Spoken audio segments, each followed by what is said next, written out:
In order to use streamers effectively, you have to have the right equipment.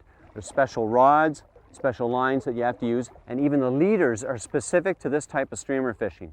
Have a look at this. It'll explain a lot to you about the rigging system you need to use big streamers to catch big fish.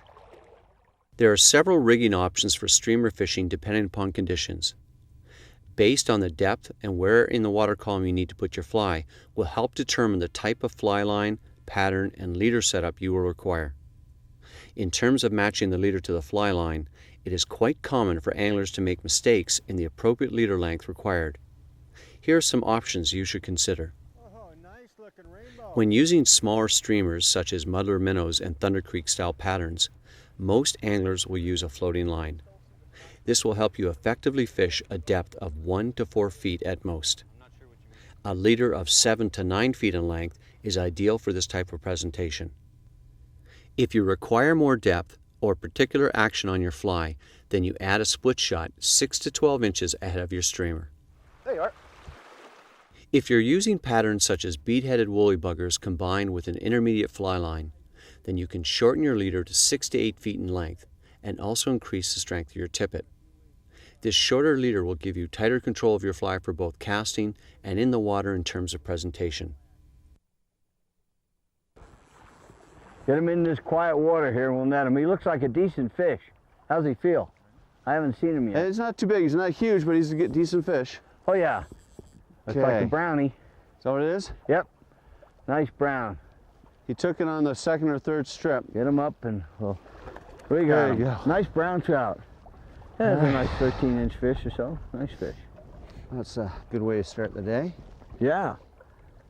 We're getting to that good water. Look at that nice undercut bank over there. So I know. This is prime territory, isn't it? Oh, it's prime. Nice pretty marks on them. Nice wild fish, too. Yeah. Nice brownie. Beautiful? Let's get him back in. There we go. Nice. That's what it's all about. There we go. All right. That was great. Good deal. Usually you'll be imparting a lot of action on this type of streamer setup, so fish don't have time to examine your offering before making a decision whether to strike or not. This obviously allows you to increase your tippet diameter without sacrificing possible strikes. The only exception to this type of presentation is on lake systems or other still waters where you might want to slow down your presentation. If water conditions are clear, then you might need to consider using lighter tippets to ensure your strike ratio continues to be high. For using full-size streamers, such as large strip leeches or zonkers in combination with sink tip or full sinking lines, then your leader needs to only be 30 to 40 inches long. Your presentation is usually fast and often erratic, trying to key in on predatory triggers. The sink tip and full sinking lines help you get your streamers down fast in the water column, and the short leader provides good control and also ensures that the fly is in the strike zone. It is critical to understand how and why trout become big. Certainly they learn how to avoid predators such as eagles, fishers, and even their own species. But the fundamental change is their diet. Juvenile trout are usually invertebrate feeders. However, by the time they reach a size between 12 and 16 inches, they have begun a shift in their principal food source from invertebrates to flesh. The reasoning is quite logical. Their growing bodies demand more nourishment than is usually available in your atypical ecosystem. So they begin to predate on baitfish, sculpin, darters, and even their own species. This is not to say that big trout do not continue to eat insects. They do. In fact, they often dominate the best feeding lies where they can easily ingest large quantities of invertebrates with minimal expenditure of energy. This is one of the benefits of being at the top of the food chain. Additionally, in some tailwater systems, large trout don't have to hunt for other fish as often since there is such an abundance of other forage such as freshwater shrimp, which helps them grow. A good example is the White River in Arkansas. However, the fundamental reality is that big trout rarely feed on the surface because they don't want to expend the energy or expose themselves to predators, which explains why so few truly large trout are caught on dry flies.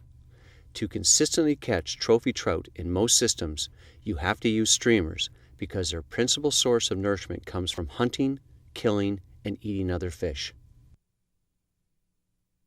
One of the main sources of prey for big trout in river systems throughout North America is sculpin. Sculpin are a rarely seen species that hide during the day and come out at night to feed. They seem to be much like chameleons because they readily change the coloration to match the local bottom, which is why brown, olive, and black are usually the best colors to use. Patterns such as zoo cougars, bushy woolly buggers, strip leeches, and kiwi muddlers are excellent because they resemble the silhouette of a sculpin. Sculpin do not possess swim bladders typical of most fish, which is why they stick close to the bottom.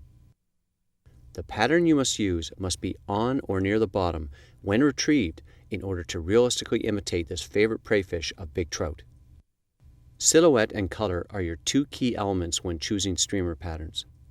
Based on local forage, fly fishers should pick flies that roughly resemble the outline, action, and color of primary prey such as sculpin.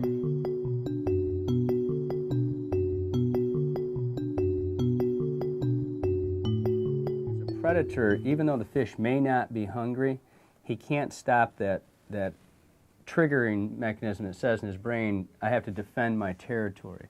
So what we did is we thought, well, if we could get a fish, and we often refer back to like instincts of bears and things like that, because there's, bears maul people often, but they don't really eat people all that often as a food thing.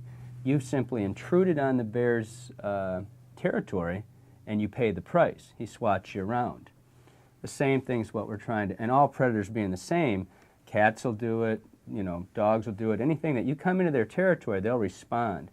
And seeing as how the trout is the biggest predator in the system, we decided that it wasn't likely you could take a traditional gray ghost, for example, and elicit a response from that big fish. Conversely, if you take a fly that maybe is 5-6 inches long and you splat it down in the water and then you try to escape, and that's the key. That's why we use such fast retrieves and why we hit the fly hard and we fish very aggressively. We're trying to elicit a predatory instinct in the fish that this little tiny gray ghost, although it's a great fly and it's a great searching fly for juvenile fish, the likelihood of a big carnivore-sized trout eating this as a territorial response isn't nearly as great as it would be to something like this or the bigger zoo cougars and things like that we fish. And that's why we run through the river as fast as we do. We're simply looking to offend a few fish, the bigger predatory fish, and get a response from them. We're not necessarily looking for the hungry fish. Now, if you've got a hungry fish, you invade his territory and he's hungry, that's just about a guaranteed, hookup. Hi, I'm Tom Rosenbauer. Hope you enjoyed this video. Subscribe to get all of our weekly uploads.